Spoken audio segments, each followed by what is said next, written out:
Ça va Frédéric? Bonjour, oui. Bon, on en parle et on va en parler beaucoup de cet anniversaire, mai 68. En effet, vous savez qu'on célèbre en ce printemps 2018 les 50 ans de mai 68. Et ce qui m'a frappé dans la presse de ce matin, c'est une certaine permanence, une impression que les problèmes de la France n'ont pas forcément avancé depuis 50 ans. Ça m'a frappé bien sûr avec la couverture de l'Humanité que vous voyez ici à gauche, consacrée aux colères sociales.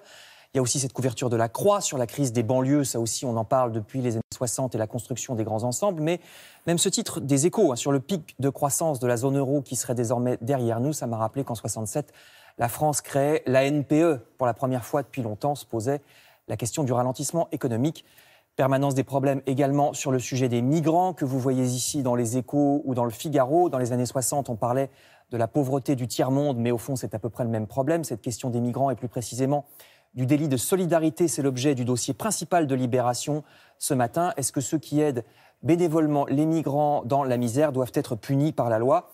Permanence encore depuis les années 60 avec la question ouvrière. N'oublions pas que mai 68 fut aussi et même surtout une immense grève ouvrière. Voyez ici un article de Libé toujours sur la souffrance du monde ouvrier dans les Vosges, où de nombreuses filatures ont disparu depuis 50 ans, et juste en dessous un grand article sur Notre-Dame-des-Landes. Ça aussi, mai 68 a généré quelques années plus tard le grand mouvement de retour à la terre avec le Larzac entre autres. Et même la drogue, nous vivons encore aujourd'hui sous la loi de 1970 qui prohibe si mal l'usage du cannabis. Voici ce matin un article du Figaro à droite sur le cannabis qui est très dangereux. On confirme qu'il rend même schizophrène les adolescents qui en fument. Et à côté, vous avez un article de Libération qui rappelle qu'il est quasiment impossible, pourtant en France, du fait de cette loi de 70, de fabriquer des médicaments à base de cannabis, alors que pourtant ces médicaments sont efficaces et beaucoup moins dangereux que certains autres médicaments qui, eux, sont autorisés. Vous voyez, tout ça, c'est vraiment des permanences par rapport à l'époque. Alors, ça m'amène à un livre formidable, basé sur des photos de presse à l'époque de mai 68. Livre formidable non seulement par la richesse iconographique et la pertinence de ces citations, ça aussi, ça nous ramène à la situation actuelle, même si De Gaulle n'est plus là. Par exemple, il y avait les grèves dans les facs. Aujourd'hui, comme à l'époque, De Gaulle parlait de mauvais étudiants qui ne veulent pas reprendre les cours. C'est un peu la même rhétorique aujourd'hui. Également, les grèves dans les transports. Vous voyez cette photo de la gare Saint-Lazare le 17 mai 68. Grève des transports encore aujourd'hui. Mais ce livre m'a paru formidable aussi en raison de l'intelligence des textes. Il rappelle que certes, les hommes politiques de mai 68 semblèrent dépassés, mais le livre estime que les 68ards, eux non plus, n'ont pas apporté grand-chose en politique.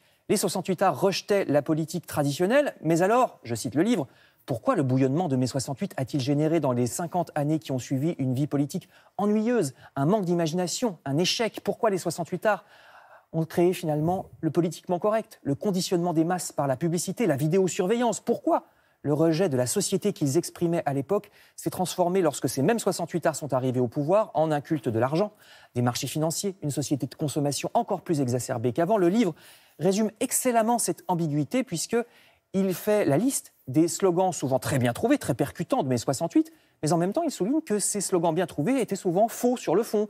C'est vrai qu'il y a eu des violences policières, par exemple, mais si les CRS avaient effectivement été des SS, il y aurait eu des milliers de morts en mai 68. Les parents, d'ailleurs, ne comprenaient pas ce côté CRS-SS. C'est aussi le cas des maoïstes qui célébraient la liberté de la Chine maoïste, qui est quand même un comble. Livre extraordinaire, pavé de 250 pages, presque toutes illustrées. Ça s'appelle Mai 68, l'envers du décor, aux éditions Grunt. Merci Frédéric, on vous retrouvera tout à l'heure dans la revue de presse culturelle.